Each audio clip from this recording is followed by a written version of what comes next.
नमस्ते, मैं डॉक्टर संघमित्रा मौर्य। आज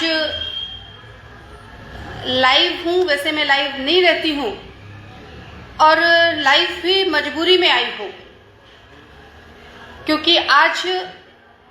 पिताजी श्री स्वामी प्रसाद मौर्य जी पर रोड शो के दौरान हमला किया गया है। और हमला ही नहीं बल्कि हम तो कहेंगे जानलेवा हमला किया गया है, क्योंकि उनकी गाड़ी पर किनारे से, ऊपर से, हर तरफ से पत्थर और ईंटें और बड़े बड़े गुम्बे अभी भी उनकी गाड़ी में मौजूद हैं। उससे हमला हुआ है और वो भी ऐसी जगह पर हमला हुआ जहां पर रोड के किनारे एक कंकड़ भी नहीं होता है। उस जगह पर ईंट और पत्थर के साथ में हमला हुआ है। और इतना ही नहीं, जब मुझे पता चला कि पिताजी पर हमला हुआ है, मैं कुशीनगर से फाजिल नगर के लिए जब जा रही थी, जिस जगह पर उनका हमला हुआ उस जगह पर जब मैं जा रही थी तो रास्ते में देवली बाजार पड़ता है। देवली बाजार में लोगों ने अकेले पाकर के हमको भी घेरा, और घेरा ही नहीं बल्कि अभद्र शब्दों का प्रयोग भी किया है। मैं लाइव आने की वजह सिर्फ इतनी है कि आज जो पिताजी पर हमला हुआ है, वो हमला किसी प्रत्याशी पर, किसी व्यक्तिगत रूप से नहीं, किसी पार्टी पर नहीं, बल्कि वो हमला लोकतंत्र पर हुआ है। आज जब छठे चरण के चुनाव का प्रचार थमने का समय था, पूर्व प्रस्तावित कार्यक्रम में पिताजी का रोड शो था और रोड शो के दौरान उनकी गाड़ी पर हमला करना, और वो भी एक दो गाड़ियां नहीं, जिनको ये लग रहा हो कि पिताजी का हमला सिर्फ दिखावा है, उनको तो मैं ये भी कहूंगी कि फाजिल नगर के गोडरिया चौराहे पर, गोडरिया मार्केट में आकर के देख लीजिए किस तरह से 100 की 100 गाड़ियां डैमेज की गई हैं, किस तरह से वहां पर पिताजी के चालक के पत्थर लगा और उसका आधा कान कट गया है, किस तरह से लोगों के पैर टूटे हैं, किस तरह से लोगों के सर फटे हैं। और इतना ही नहीं बल्कि कुछ लोगों ने तो 5000 नंबर देख करके लोगों को बाहर निकाल करके भी इस तरह मारा है कि उनके हाथ में और उनके सीने पर, उनकी पीठ पर डंडों के निशान भी दिखाई दे रहे हैं। मैं भारतीय जनता पार्टी की कार्यकर्ता हूं, मैं भारतीय जनता पार्टी से सांसद भी हूं, और आज फाजिल नगर में भारतीय जनता पार्टी का पट्टा लगा करके भारतीय जनता पार्टी के प्रत्याशी की गाड़ी वहां पर खड़ी, भारतीय जनता पार्टी के प्रत्याशी के द्वारा जो भारतीय जनता पार्टी को बदनाम करने का कार्य किया गया, मैं उसका घोर निंदा करती हूं। और सिर्फ प्रत्याशी पर हमला नहीं बल्कि वो भारतीय जनता पार्टी जहां पर बहन, बेटी, बहू सुरक्षित होती है, अपने आप को सुरक्षित महसूस करती है,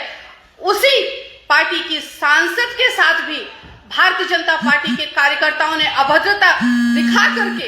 ये दिखाने का प्रयास किया कि पार्टी का शीर्ष नेतृत्व की हम नहीं सुनने वाले हैं। और मैं तो इस लाइव के माध्यम से अपनी पार्टी के शीर्ष नेतृत्व से निवेदन भी करना चाहूंगी कि यदि हमने कहा कि मैं प्रचार नहीं करूंगी तो हमने नहीं किया। हमने यदि पार्टी के प्रति अपनी कर्तव्य निष्ठा दिखाई तो पिता और पुत्री के नाते पुत्री होने का फर्ज भी निभाया। लेकिन समय समय पर एक औछी मानसिकता के तहत लोगों का हम पर आरोप लगाना, वो भी बिना सबूत के आरोप। मैं तो आज भी कहती हूँ, यदि किसी ने हमें समाजवादी पार्टी का प्रचार करते हुए देखा है तो उसका वीडियो हमें दे दो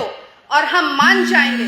और समय समय पर हमें मानसिक रूप से प्रताड़ित करने वालों के प्रति भी मैं भारतीय जनता पार्टी के शीर्ष नेतृत्व से चाहूंगी कि कार्यवाही होना चाहिए। अब कार्यवाही होना चाहिए, क्योंकि बात सिर्फ समाजवादी पार्टी के प्रत्याशी की नहीं, बात भारतीय जनता पार्टी के सांसद की भी है, बात इस देश की आधी आबादी का नेतृत्व करने वाली एक बेटी की भी है, इस देश की बेटी की भी है, क्योंकि आज उसको भी घेरा गया है, उसके साथ भी अभद्रता की गई है। और जब वहां पर मैंने एसएसपी से बात किया तो एसएसपी के द्वारा हमें कहने के बाद वहां पर फोर्स पहुंची है और 5 गाड़ियों की फोर्स के साथ वहां से मुझे सुरक्षित निकाल करके फोर्स के माध्यम से लाया गया है। तो निश्चित तौर पर ऐसे लोग जो भारतीय जनता पार्टी को कलंकित करने का काम कर रहे हैं, चाहे वो प्रत्याशी हो भारतीय जनता पार्टी के, चाहे भारतीय जनता पार्टी के समर्थक हो, उन सब पर कार्यवाही होनी चाहिए। क्योंकि बात एक राष्ट्रीय पार्टी के ऊपर आंच आने की है, लोकतंत्र के साथ खिलवाड़ की है। और इसलिए मैं एक बेटी के भी आज खुलकर के कहती हूं, आज तक हमने सारे फर्ज निभाए, पार्टी के कर्तव्यों का भी और बेटी का भी। हमने कहा प्रचार नहीं करेंगे, नहीं किया, लेकिन आज मैं खुलकर कहती हूं और निवेदन भी करती हूं इस लाइव वीडियो के माध्यम से कि फाजिल नगर की जनता जो प्यार आशीर्वाद स्नेह दे रही थी, वो अब उससे दुगनी संख्या में 3 मार्च को देगी और ऐसे कुकृत्य करने वालों को मुंह तोड़ जवाब 10 मार्च को मिलेगा। और जो हमें समय समय पर सलाह देते हैं कि आप भी इस्तीफा दे दो, या अफवाह फैलाते हैं कि संघमित्रा मौर्य भी पार्टी छोड़ने वाली हैं, इस्तीफा दे दीजिए, मैं उनको भी स्पष्ट कर देना चाहती हूं कि संघमित्रा मौर्य भारतीय जनता पार्टी की कार्यकर्ता है, भारतीय जनता पार्टी की सांसद हैं और वो बनी रहेंगी, अपनी पार्टी के लिए काम करती रहेंगी। हमें किसी की सलाह की जरूरत नहीं है। और वैसे भी हम बदायूं की देवतुल्य जनता के अमूल्य वोट रूपी आशीर्वाद से चुन करके देश की संसद में गए हैं। किसी की दया दृष्टि वाले सांसद हम नहीं हैं कि किसी ने हम पे दया दृष्टि बरसाई और हम बैकडोर से सांसद बनकर के एंट्री कर गए पार्लियामेंट में। हम बदायूं की देवतुल्य जनता के आशीर्वाद से गए हैं, इसलिए हम अपने कर्तव्यों को बदायूं की जनता के साथ निभाएंगे। ना हम इस्तीफा देंगे सांसदी से और ना पार्टी से, बल्कि हम तो कहेंगे राजनीति करने का मजा असली तो हमें अब आएगा। क्योंकि अभी तक संघमित्रा मौर्य राजनीति करती थी, तमाम सबूतों के होने के बाद भी किसी व्यक्ति के खिलाफ नहीं बोलती थी, सबूत दिखाने के बाद भी पिताजी की लगाम होती थी कि बेटा छोड़ो, पार्टी के पदाधिकारी हैं, पार्टी के कार्यकर्ता हैं। लेकिन अब पिताजी की लगाम नहीं होगी। अब भारतीय जनता पार्टी में हम स्वतंत्र रूप से राजनीति करेंगे और शीर्ष नेतृत्व के सामने वो भी हम रखेंगे जो अभी तक बदायूं में खेला होता रहा है, चाहे वो 19 के चुनाव में हुआ हो, पार्टी के जिम्मेदार लोगों ने किया हो, चाहे जिला पंचायत के चुनाव में हुआ हो, और चाहे अभी 2022 के विधानसभा चुनाव में बदायूं में जो हुआ है, उन सब का काला चिट्ठा पूरे सबूत के साथ में है। और आवश्यकता पड़ने पे शीर्ष नेतृत्व को सारे सबूत रिकॉर्डिंग के साथ में मैं दिखाऊंगी और बताऊंगी कि जो भारतीय जनता पार्टी का अपने आप को हितैषी बताता है, वो किस तरह से पार्टी को बदनाम करने का कार्य करता है। कार्यकर्ता खुद है, और आरोप लगाता संघमित्रा मौर्य पे है, क्योंकि वो नारी है, डर जाएगी। लेकिन जब वो डरी नहीं, सहमी नहीं, चुपचाप सबको सहती रही 3 साल, तो 2 साल अब संघमित्रा मौर्य दिखाएंगी राजनीति कैसी होती है। और मैं एक बार फिर कहूंगी कि ये खून मौर्यवंशी है, सम्राट अशोक का खून है, और इस शरीर में स्वामी प्रसाद मौर्य जी का खून दौड़ रहा है। जो लोग उनको दल बदलू कहते हैं, उनको भी मैं जवाब दूंगी। अगर उन्होंने दल बदला तो उन्होंने निजी स्वार्थ के लिए नहीं बदला, वो कहीं पर भी रह करके अपनी उन्हीं सुख सुविधाओं को भोग सकते थे, लेकिन उन्होंने लोगों के लिए दल बदला। आप उन्हें दल बदलू क्यों नहीं कहते, जो निजी स्वार्थ के लिए दल बदलते हैं, जो निजी स्वार्थ के लिए बैकडोर से सांसद बनकर के, एमएलसी बनकर के जाते हैं, मंत्री बनते हैं केंद्र में, प्रदेश में, और इतना ही नहीं बल्कि दल बदलते हैं तो पूरे आपके साथ बाउंडिंग करके आते हैं कि हमें इतनी सीट चाहिए और यदि सरकार बने तो हमें कैबिनेट में जगह चाहिए। उस टाइप के दल बदलू स्वामी प्रसाद मौर्य जी नहीं है। वो स्वामी प्रसाद मौर्य जी की ही विचारधारा पर चल रही है ये डॉक्टर संघमित्रा मौर्य। पार्टी अलग जरूर है, लेकिन विचारधारा एक है, और हमें पूरा यकीन ही नहीं, विश्वास भी है कि भारतीय जनता पार्टी के शीर्ष नेतृत्व के संरक्षण में, आदरणीय प्रधानमंत्री नरेंद्र मोदी जी के संरक्षण में, आदरणीय नड्डा जी और आदरणीय अमित भाई जी के नेतृत्व में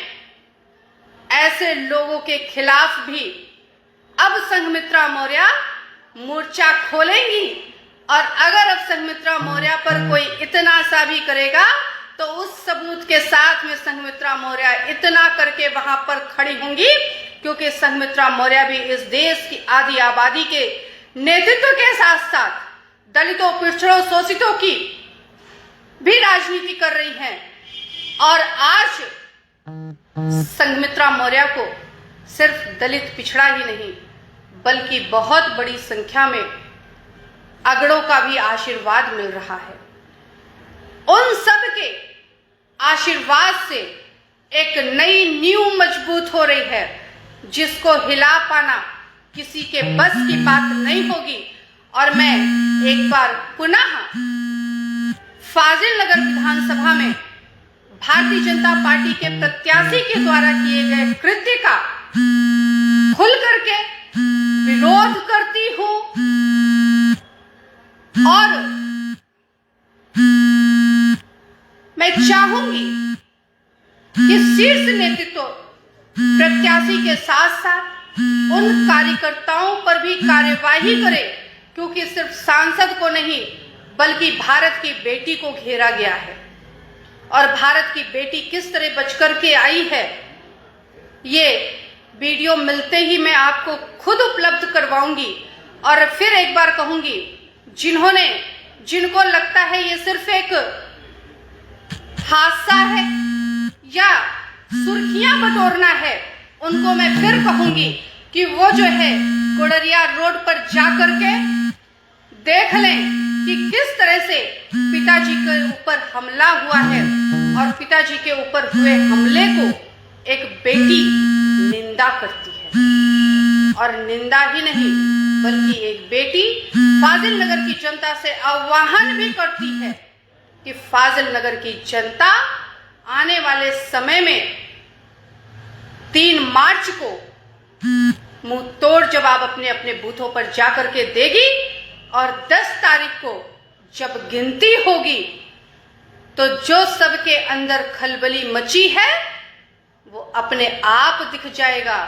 जो लोग भारतीय जनता पार्टी को बदनाम करने के लिए वहां पर भारतीय जनता पार्टी का परमिशन लगी हुई गाड़ी खड़ी करके हमला किए हैं, उनको बख्शा भी नहीं जाएगा। क्योंकि एक राष्ट्रीय पार्टी और वो पार्टी जो दंगे को कभी नहीं पसंद करती है, उस पार्टी के